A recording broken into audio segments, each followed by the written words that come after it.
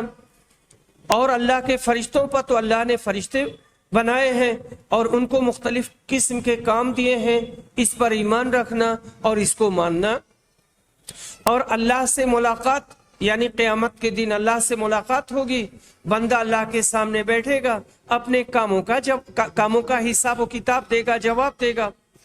اور اللہ کے رسولوں پر ایمان لانا کہ اللہ تعالیٰ نے انسانوں کی ہدایت کے لیے مختلف ادوار میں رسول بھیجے ہیں، تو ان سب پر ایمان رکھنا۔ اور بعث و نشور پر ایمان رکھنا۔ یہ بعث کا تعلق قبر سے ہے، قبر سے جو اٹھایا گیا تو اس کو بعث کہتے ہیں، تو اس پر بھی ایمان رکھنا کہ اللہ تعالیٰ لوگوں کو اٹھائے گا، ان کی قبروں سے نکالے گا، تو صرف قبر ہی سے نہیں نکلیں گے، کتنوں کو جلا دیا جاتا ہے، پانی میں پھینک دیا جاتا ہے، قبروں میں دفن کر دیا جاتا ہے۔ یا یہ کہ کچھ قومیں ایسی ہیں جو اپنے مردوں کو اٹان پر رکھ دیتی ہیں، ان کا خاص قبرستان ہوتا ہے، اس پر اٹان ہوتے ہیں، اونچی سی جگہ ہوتی ہے، اسی پر اپنا مردہ رکھ دیتے ہیں، پرندے آتے ہیں اس کو کھا کے چلے جاتے ہیں۔ ان سب کو اللہ تعالیٰ اٹھائے گا، ان کے نکالنے میں، ان کو اٹھانے میں کوئی دقت نہیں ہے اور کوئی اشکال نہیں ہے۔ اس کے بعد انہوں نے پوچھا اسلام کیا ہے؟ کہا اسلام یہ ہے کہ تم اللہ کی عبادت کرو اور اللہ کے ساتھ کسی کو شریک نہ ٹھہراؤ، اللہ کی الوہیت میں، اللہ کی عبودیت میں، اللہ کے اسماء و صفات میں، اور تم نماز قائم کرو اور فرض زکوٰۃ کی ادائیگی کرو اور رمضان کا روزہ رکھو۔ انہوں نے کہا احسان کیا ہے؟ نبی صلی اللہ علیہ وسلم نے کہا تم اس طرح سے ڈوب کر اللہ کی عبادت کرو گویا کہ تم اللہ کو دیکھ رہے ہو، گویا کہ تم اللہ کو دیکھ رہے ہو۔ اگر یہ مزاج نہ بنے اور یہ تصور نہ قائم ہو سکے تو اللہ تو تم کو دیکھ ہی رہا ہے۔ یہ چیز ذہن و دماغ پر غالب رہے، یہ نفسیات غالب رہے کہ اللہ ہم کو دیکھ رہا ہے، ہمارے دین کو، ہمارے ایمان کو، ہماری نماز میں حاضر باشی کو۔ انہوں نے پوچھا قیامت کب آئے گی؟ نبی صلی اللہ علیہ وسلم نے کہا جس چیز کے بارے میں ہم سے سوال کیا گیا ہے ہم سوال کرنے والے سے زیادہ نہیں جانتے، لیکن ہم اس کی علامتیں اور نشانیاں بتائیں گے۔ دیکھو، جب لونڈی اپنے آقا کو جنے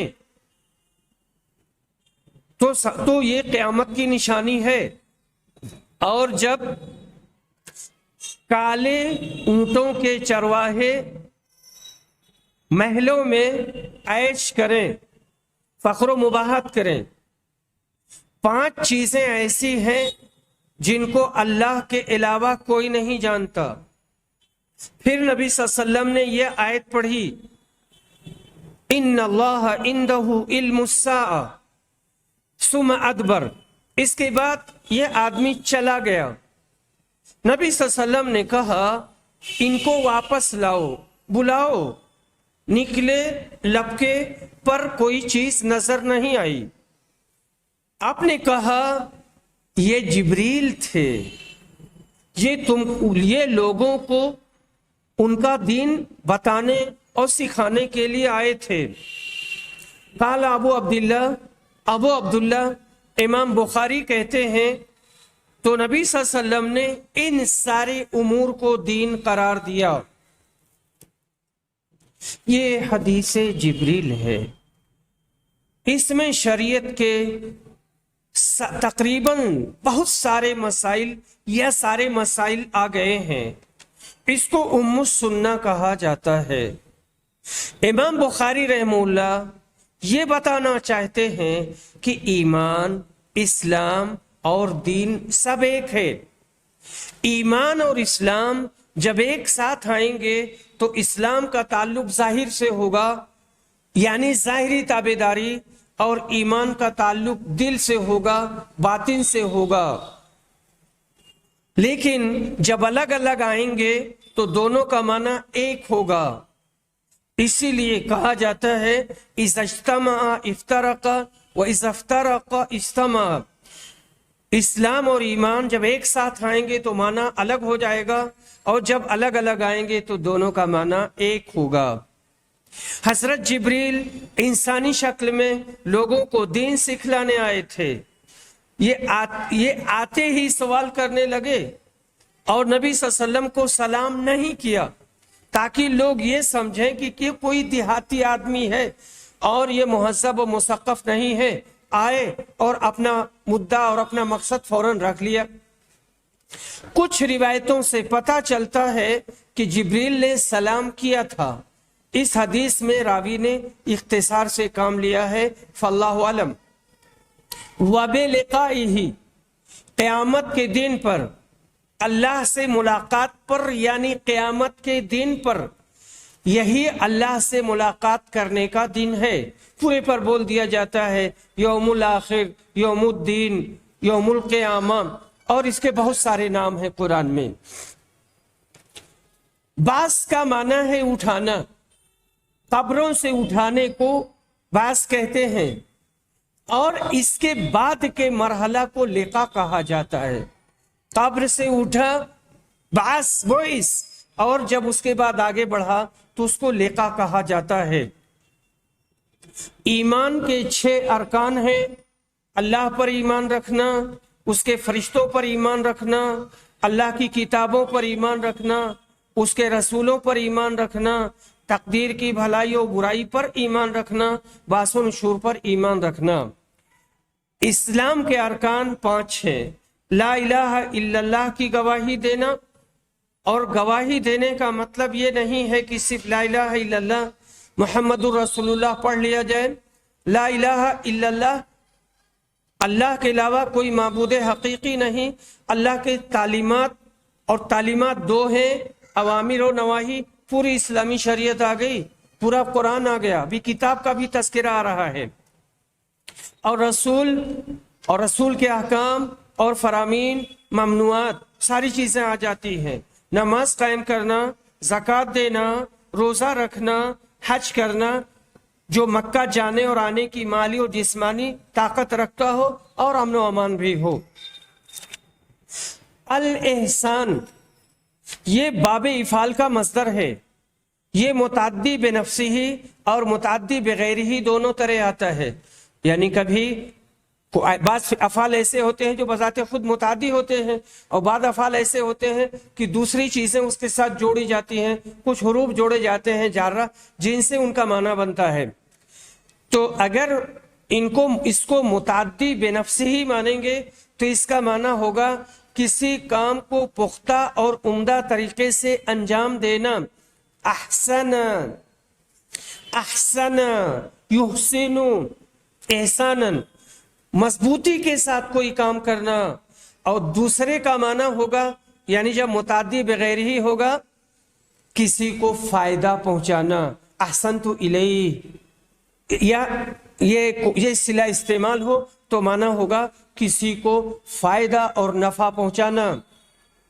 حدیث میں پہلا معنی مراد ہے، مطلب یہ ہے کہ عبادت کو اخلاص، خشوع و خضوع اور حضور قلب سے ادا کرنا.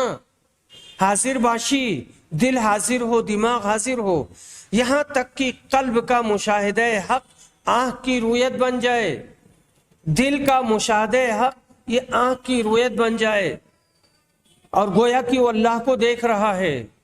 اگر یہ تصور قائم نہیں ہو پا رہا ہے تو کم از کم یہ مزاج بنے کہ اللہ ہمارے ہر عمل کو تو دیکھ ہی رہا ہے. اذا ولدت الامۃ ربها، جب لونڈی اپنے مالک اور آقا کو جنے اور پیدا کرے. اس کا کیا مطلب ہے؟ علماء نے اس کا کئی معنی بیان کیا ہے. نمبر 1، ایک وقت ایسا آئے گا کہ اسلام کا غلبہ ہوگا، جنگیں ہوں گی اور لوڈیاں قید ہو کر آئیں گی، ان سے ان کا آقا اور مالک جمع کرے گا اور بچہ پیدا ہوگا تو لونڈی کا جو لڑکا ہوگا وہ اس کے رب کی جگہ پر ہوگا. رب کے معنی مالک کے ہوتے ہیں, کیونکہ لونڈی کے آقا کا لڑکا آقا ہوگا اور مالک ہوگا. اس اعتبار سے کہا گیا ہے اذا ولدت الامۃ ربها. اور دوسری بات یہ کہی جاتی ہے کہ ایک وقت ایسا آئے گا کہ لوگ ام ولد کو بیچنے لگیں گے. یعنی جیسے لونڈی ہے, اس کے بچہ پیدا ہوا تو اب اس کو بیچا نہیں جائے گا, پر یہ کہ لوگ اتنے خراب ہو جائیں گے کہ اس کو بھی بیچ دیں گے, اور وہ لونڈی بکتے بکتے اپنے لڑکے کے پاس آ جائے گی. اس نے خریدا, اس نے خریدا, مختلف ہاتھوں سے ہوتے ہوئے اپنے لڑکے کے ہاتھ میں آ جائے گی, اور وہ نہیں جان پائے گا کہ میری ماں ہے. اس طرح لڑکا اپنی ماں کا مالک بن جائے گا. تیسری بات یہ کہی جاتی ہے کہ یہاں یہ بتانا مقصود ہے کہ اولاد بگڑ جائے گی, اور اس حد تک ان کے اندر سرکشی آ جائے گی کہ وہ اپنی ماں کے ساتھ وہی معاملہ کرے گی جو آقا اپنی لونڈی کے ساتھ کرتا ہے, جیسے مارنا, پیٹنا, ڈانٹنا, خدمت لینا, بیجا خدمت لینا, جھڑکنا, وہ اس طرح کی بہت ساری باتیں ہیں. کہتے ہیں کہ یہ معنی زیادہ صحیح ہے اور زیادہ قرین قیاس ہے. آج کا معاشرہ اس کی زندہ تصویر ہے. البہم, البہم کے معنی ہوتے ہیں کالا اونٹ, کالا اونٹ. تو یہاں حدیث میں جو لفظ آیا ہے کالے اونٹ کے چرواہے, تطاولا رعاۃ الابل البہم, تو البہم جب پڑھیں گے تو یہ بہم الابل کی صفت ہے, کالے اونٹوں کے چرواہے. اور جب رعاۃ, اس کو رعاۃ کی صفت مانیں گے تب یہ البہم ہو جائے گا. رعاۃ الابل البہم, اونٹوں کے کالے چرواہے, اونٹوں کے کالے چرواہے. تو الابل السود, کالے, کالے اونٹ, اور اس کو کالا کہا. کالا یہ شر الالوان ہوتا ہے اور خراب رنگ مانا جاتا ہے. تو جب یہ رعاۃ کی صفت مانیں گے تو اس کا معنی یہ ہوگا انہم مجہول النسب, ان کا حسب نسب معلوم نہیں ہے. اور البہم لا شیء عندہ, اس کے پاس کچھ نہیں ہے. جہاں تک اس حدیث کے فوائد کا تعلق ہے تو اچھا سوال کرنا بھی علم ہے, اور سوال کرنا چاہیے. سوال کرنے کا موقع بھی دینا چاہیے. سوال کرنا صحت مند دماغ کی علامت بھی ہے. اچھا سوال کرنا علم بھی علم ہے, کیونکہ حضرت جبریل نے سوال کیا تھا اور جواب نبی صلی اللہ علیہ وسلم نے دیا. لیکن حضرت جبریل کو بھی معلم کہا گیا, تمہارے پاس آئے ہیں وہ تمہارا دین سکھا رہے ہیں, تو ان کو معلم کہا گیا. یہ حدیث ام السنہ ہے, سنت کی ماں, کیونکہ اس میں تمام عبادات ظاہرہ اور باطنہ کا ذکر اجمالاً آ گیا ہے. یہاں تک کہ تمام علوم شرعیہ کی یہ مرجع ہے. عالم سے جب کوئی سوال کیا جائے اور وہ نہ جانتا ہو تو صاف طور پر کہہ دے کہ میں نہیں جانتا, اس میں اس کی کوئی بے عزتی نہیں ہے. 5 چیزوں کا علم اللہ کے سوا کسی کو نہیں ہے, رسول اکرم کو بھی نہیں ہے, رسول صلی اللہ علیہ وسلم کو بھی نہیں ہے. بارش کب آئے گی, آدمی کس سرزمین میں مرے گا, حمل میں کیا ہے, کل کیا کرے گا, اور قیامت کب آئے گی. نبی صلی اللہ علیہ وسلم غیب نہیں جانتے تھے. اس کے بعد میں پھر ایک اگلا باب آ رہا ہے, اس میں صرف باب ہی ہے اور کوئی ترجمہ وہاں پر امام بخاری رحمہ اللہ نے نہیں قائم کیا ہے. اور یہ روایت عبداللہ بن عباس سے ہے کہ مجھے ابو سفیان نے بتایا کہ ہرقل نے ان سے کہا, وہ جو پیچھے حدیث ہم لوگ پڑھ چکے ہیں اسی کا ایک ٹکڑا یہاں لایا گیا ہے. میں نے تم سے پوچھا تھا, ہرقل کہتا ہے ابو سفیان کو مخاطب کر کے, کہ کیا مسلمان بڑھتے ہیں کہ گھٹتے ہیں. تو تم نے کہا تھا کہ وہ بڑھ رہے ہیں، اور ایمان کا معاملہ ایسے ہی ہوتا ہے یہاں تک کہ پورا ہو جائے، مکمل ہو جائے۔ اور میں نے پوچھا تھا تم سے کہ دین میں داخل ہونے کے بعد کیا کوئی دین کو چھوڑ دیتا ہے اور مرتد ہو جاتا ہے؟ تو تم نے کہا نہیں، اور ایمان کا معاملہ ایسے ہی ہوتا ہے۔ ایمان کی بشاشت، ایمان کی مٹھاس جب دل میں داخل ہو جاتی ہے تو کوئی اس کو ناپسند نہیں کرتا ہے اور کوئی اس سے خارج نہیں ہوتا ہے اور نکلتا نہیں ہے۔ باب فضلی من استبرأ لدینہ، اس آدمی کی فضیلت کا بیان جو دین کی حفاظت کے لیے گناہوں سے بچتا ہے اور گناہوں کا ارتکاب نہیں کرتا ہے۔ رسول اکرم صلی اللہ علیہ وسلم نے فرمایا تھا، حلال اس کا حکم واضح ہے، حرام اس کا حکم واضح ہے، ان دونوں کے بیچ میں کچھ مشتبہ چیزیں ہیں، بہت سارے لوگ اسے نہیں جانتے، بہت سارے لوگ نہیں جانتے۔ اس کا مطلب یہ ہے کہ تھوڑے لوگ جانتے ہیں اور وہ علماء ہیں، فقہاء ہیں۔ جو شبہات سے بچا اس نے اپنے دین کو اور اپنی عزت و آبرو کو بچا لیا، اور جو شبہات میں پڑا تو یہ ایسے ہے جیسے کہ بادشاہ کے چراگاہ کے ارد گرد چرانے والا چرواہا اس کی گائے بھینس یا ایک ہی جانور بہت جلد اس چراگاہ میں چلے جائیں گے اور چر لیں گے۔ سنو، ہر بادشاہ کی اپنی خاص چراگاہ ہوتی ہے جسے وہ روکے رہتا ہے اور اس میں کوئی نہیں جا سکتا ہے۔ جو بیت المال کے جانور ہوتے ہیں یا سرکاری جانور ہوتے ہیں صرف وہی چرنے جاتے ہیں، اگر باہر سے آگے آ جائے یا چر لے تو ایسی صورت میں پھر ان کو قید کر لیا جاتا ہے یا سزا بھی دی جاتی ہے۔ سنو، زمین میں اللہ کی چراگاہ اس کی حرام کی ہوئی چیزیں ہیں۔ سنو، جس میں ایک ٹکڑا ہے، مزغہ معنی ہوتے ہیں ٹکڑے کے، مزغہ یمزغو کے معنی چبانا، گوشت کا ٹکڑا چبایا جاتا ہے۔ یہاں مراد ہے دل، جس میں ایک ٹکڑا ہے، جب وہ ٹھیک ٹھاک رہے گا تو پورا جسم بالکل ٹھیک ٹھاک رہے گا، اور جب دل فاسد ہو جائے گا، بیماری سے اگر جوجھ رہا ہے دل، یا تشویش آ گئی، کشمکش آ گئی، یا ایک اور دوسری دقتیں آ گئی، الجھنیں آ گئی، دل سوچتا ہے، پریشان رہتا ہے، پورا جسم خراب ہو جائے گا اور جسم کا پورا نظام گڑبڑ ہو جائے گا۔ سنو، وہ دل ہے۔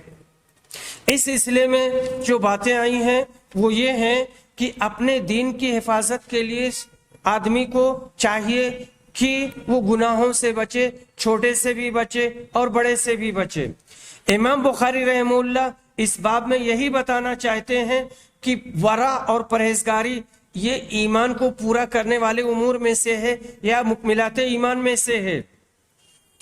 الحلال بین والحرام بین، حکم الحلال بین حکم الحرام بین، حلال کا حکم بالکل واضح ہے، حرام کا حکم واضح ہے۔ جو چیز حلال ہے واضح ہے، جو حرام ہے واضح ہے۔ حلال کو استعمال کریں گے، حرام کو استعمال نہیں کریں گے۔ دوسرا مطلب یہ بیان کیا جاتا ہے کہ الحلال بین والحرام بین سے مراد حلال محض اور حرام محض ہے۔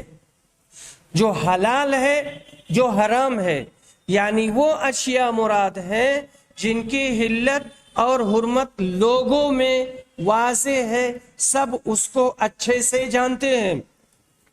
ہر آدمی جانتا ہے کہ گیہوں حلال ہے، گیہوں، چاول، جو، پھل یا معقول اللحم جن جانوروں کا گوشت کھایا جاتا ہے ان کا دودھ اور گوشت وغیرہ سب حلال ہے۔ اسی طرح کھانا یہ عمل ہے، کھانا، پینا، چلنا، پھرنا، سونا،